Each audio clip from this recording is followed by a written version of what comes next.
ఓం నమో నారాయణాయ నమశివాయ. మహాభారతంలో సభాపర్వం అండి. మన దాని కంటిన్యూషన్.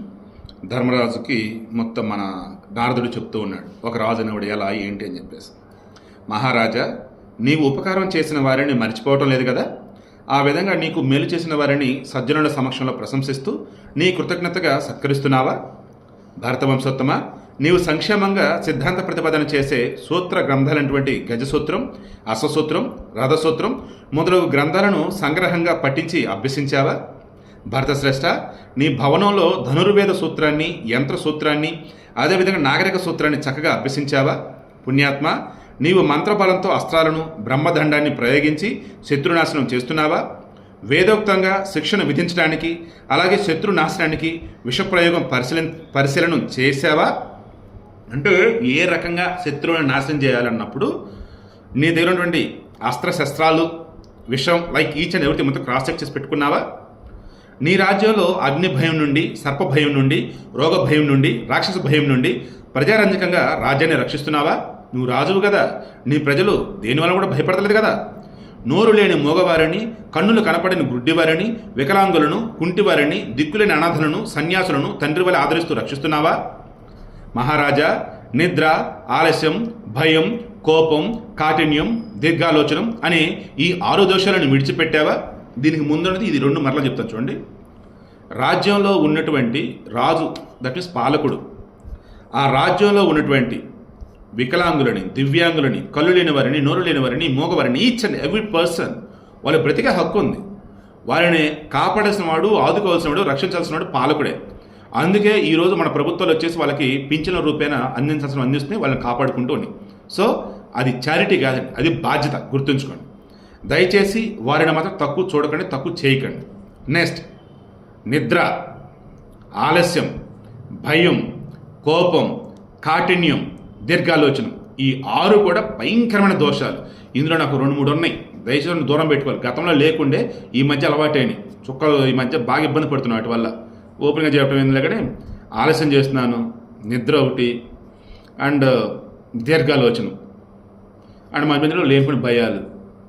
ఈ కరోనా తర్వాత మైండ్ బాగా డిస్టర్బ్ అయిపోయి నాన్నగారు దూరం అయిన తర్వాత నాలో తెలియనటువంటి ఒక కొత్త మనిషి, ఆ మనిషిని దూరం పెట్టి ట్రై చేస్తూ ఉన్నా. వన్స్ ఆ మనిషి దూరం కనుక అయ్యాడు అంటే ఇంకా మ్యాగ్నిఫిషెంట్ పర్సన్ నేను అయిపోతాను, అందులో నో డౌట్. ఖచ్చితంగా ఆ రకంగా అడుగులు వేస్తున్నా, పంచభూతాలు కూడా సాయం చేస్తున్నా కోరుకుంటూ ఉన్నా. మీతో ఇది ఎందుకు షేర్ చేస్తున్నానంటే, నేను ఒక వీడియో ఇచ్చిన, ఒక ఆడియో ఇచ్చిన, మీతో చెప్పిన ప్రతి మాట కూడా ఎదురుగా ఉన్న మనిషితోనే చెప్తానండి నేను. మీరు నా సబ్స్క్రైబర్లు కావచ్చు, నా సబ్స్క్రైబర్ కాకపోవచ్చు, బట్ నేను ఒక మాట మీకు చెప్తున్నప్పుడు మీరు నా ఎదురుగా ఉన్నట్టు నేను ఫీల్ అవుతా. ఆ ఎదురుగా ఉన్నప్పుడు నేను చెప్పేది నా మనసుతో చెప్తా. అలా ఇప్పుడు చెప్పింది కూడా అలాగే చెప్పాను. సో మరలా చెప్తున్నా, నిద్ర, టైం నిద్రపోండి. నేను టైం నిద్రపోవట్లేదు, అది పెద్ద సమస్య నాకు. ఆలస్యం, ఇన్ టైంలో ఇవ్వాల్సిన వీడియోలు ఇవ్వలేక దానికి ముందు వెనక దీర్ఘాలోచన చూసి ఎక్కువ ఆలోచిస్తూ అది డిలే చేస్తున్నా. ఇక భయం అన్నప్పుడు ఇంకా ఏమైద్దో ఏంటో, అవుద్దా లేదా, లైక్ ఈ వేలో అసలు ఏమైనా సంబంధం లేని కూడా ఆలోచిస్తాను ఈ మధ్య. ఇక కోపం అంటే ఆల్మోస్ట్ తగ్గింది. కాఠిన్యం అంటే నేను అంత క్రూరుని కాదు, చాలా సాఫ్టే నేను, లైక్ ఈ వేలో. బట్ మీరైతే అలా ఉండకండి.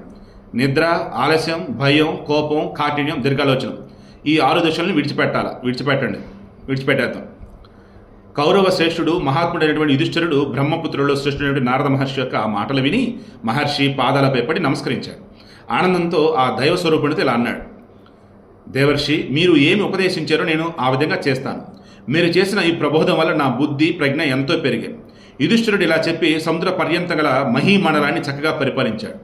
అప్పుడు నారద అంటున్నాడు, ఏ రాజైనా ఈ ప్రకారంగా చాతుర్వర్ణాల వారిని, మరలా చెప్తున్న కులాలు అప్పట్లో లేవండి, వర్ణాలే, బ్రాహ్మణులు, క్షత్రియులు, వైశ్యులు, శూద్రులు. బ్రాహ్మణులు అన్నప్పుడు వేదాంగాలకు సంబంధించి వేదాంగాలు నేర్చుకున్నటువంటి ఎవరైనా సరే బ్రాహ్మణులే. క్షత్రియులు, రాజ్యాన్ని పరిపాలించి ఎవరైనా క్షత్రియులే. వైశ్యులు, వ్యాపారం చేసేవాళ్ళు, వ్యవసాయం చేసేవాళ్ళు ఎవరైనా వైశ్యులే. నెక్స్ట్ శూద్రులు, వృత్తులు ఉంటాయి కదా, ఆ వృత్తులకు సంబంధించి కూలీ, నాలి, పనిముట్లు, లైక్ ఆవేలో ఉన్నటువంటి వాళ్ళు వాళ్ళంతా కూడా శూద్రులు అన్నట్టు. సో అప్పటికి ఇప్పటికీ మారందేంద్ర అంటే మనిషి అనేవాడు ఉన్నాడు చూశారు, వాడి యొక్క అయ్యో అప్పట్లో గొప్పగా ఉండే, ఇప్పుడు వరస్ట్గా ఉండే. ఏంటంటే బుద్ధి, దానివల్ల ఈ కులాలు ఇవన్నీ కూడా వచ్చి ఉన్నాయి. ఇక ఏ రాజని ఈ ప్రకారంగా చాతుర్వర్ణాల వారిని వారి వర్ణాశ్రమ ధర్మాలను కాపాడుతూ రాజ్యాన్ని పరిపాలిస్తాడో అట్టివాడు ఈ లోకంలో అత్యంత సుఖాన్ని అనుభవించి చివరకు దేవరాజు అయినటువంటి ఇంద్రలోకాన్ని చేరుతాడు. ఇక వైశంపాయనుడు జనమేజయంతో మరలా అంటాడు, జనమేజయ మహారాజా, దేవర్షి నారదుడు ఈ విధంగా ఉపదేశించాక ధర్మరాజు అతనికి పూజ చేసి ఆ మహర్షి అనుమతితో ఆయనతో ఇలా అన్నాడు, భగవాన్, మీరు ఉపదేశించిన రాజధర్మాలన్నీ యథార్థ సిద్ధాంతాలు, అవి అన్నీ న్యాయసహితాలు. మీరు న్యాయానుకూలంగా ఉపదేశించినటువంటి వీటిని యథాశక్తి ఆచరిస్తారు. ప్రాచీన మహారాజులు అందరూ ఆ విధంగా కార్యాలను ఆచరించి సంపన్నులయ్యారు. అవి న్యాయోచితాలు, సకారణాలు, విశేష ప్రయోజనంతో కూడి ఉన్నాయి. ఇందు ఏమాత్రం సందేహం లేదు. ప్రభు, మేము కూడా ఆ ఉత్తమ మార్గంలోనే కొనసాగాలని కోరుతున్నాం. కానీ పూర్తిగా మేము ఆ నీతాత్ముల వలె ఆచరింపలేమోనేమో అని సందేహపడుతున్నాం. మహారాజా, ధర్మాత్ముడైనటువంటి యుధిష్ఠిరుడు నారదుని ప్రశంసించాడు. అంటే వైశంపాయనుడు అంటున్నాడు జనమేజయంతో. సో ధర్మాత్ముడు యుధిష్ఠిరుడు నారదుని ప్రశంసించాడు. మళ్ళీ త్రిలోక సంచరైనటువంటి నారద మహర్షి ప్రశాంతంగా కూర్చుండగా 2 ఘడియల తర్వాత దానిని తగిన సమయంగా భావించి తేజస్వైనటువంటి యుధిష్ఠిరుడు అక్కడున్న రాజులందరి సమక్షంలో నారదుని ఈ విధంగా అడుగుతున్నాడు, మునివరా, మీరు మనోవేగం కలవారు, ఎప్పుడు అనేక లోకాల సంచరిస్తూ ఉంటారు. బ్రహ్మ నిర్మించినటువంటి లోకాలన్నింటినో కూడా మీరు చూస్తూనే ఉన్నారు. ఎప్పుడైనా ఎక్కడైనా ఈ విధమైన సభను కానీ దీనికన్నా గొప్ప సభను కానీ చూసారా? ఈ విషయాన్ని తెలుసుకోవాలని ఉంది నాకు, విషయాన్ని చెప్పండి అన్నారు. మీరు అన్ని లోకాలు తిరుగుతూ ఉంటారు, మనోవేగంతో వెళ్తుంటారు. బ్రహ్మ సభ కావచ్చు, ఎన్నో గొప్ప గొప్ప సభలు ఉంటాయి కదా, మరి మా సభ ఉంది కదా, ఈ మై సభ ఉంది కదా, మైడి నుంచి సభ ఉంది కదా, ఇలాంటి సభలు నువ్వు ఎక్కడైనా చూసావా? ఏ లోకంలో ఇంత గొప్పగా ఉందని అడుగుతున్నాడు. అప్పుడు యుధిష్ఠిరుని ప్రశ్న నారద మహర్షి చిరునవ్వుతో చూసి, ఓహో, భూలోకంలో ఉన్నటువంటి నీ ఈ సభ దైవలోకంలో ఉన్నటువంటి వాటికన్నా గొప్పదనుకుంటున్నావు అన్నట్టుగా నవ్వి ఆ పాండు కుమారునికి మధురైన మాటలు ఈ విధంగా సమాధానం చెప్పాడు. యుధిష్ఠిరా, మణిమయమైనటువంటి సభను మానవ లోకంలో నేను ఇంతకు ముందు చూడలేదు, వినలేదు కూడా. నీ మనసు లోకాలలోని దివ్య సభలను గురించి దేవతలు, పితృదేవతలు, సాధ్యులు, నీతాత్ములైనటువంటి యజ్ఞులు, శాంతులైనటువంటి మునులు, సదీక్షణాకములైనటువంటి యజ్ఞాలు, వీటిని గురించి నీకు వినాలని ఉంటే నీ పితృదేవుడైనటువంటి యముని సభను, బుద్ధిమంతుడైనటువంటి వరుణుని సభను, స్వర్గాధిపతి ఇంద్రుని సభను, కైలాస నివాసినటువంటి కుబేరుని సభను, బ్రహ్మదేవుని దివ్య సభను కూర్చి కూడా నేను చెబుతాను విను. రైట్, ఇప్పుడు నీకు ఒక్కొక్క సభ గురించి నేను వివరిస్తా, అప్పుడు నీకు ఒక స్పష్టత వచ్చిందే అంటున్నాడు.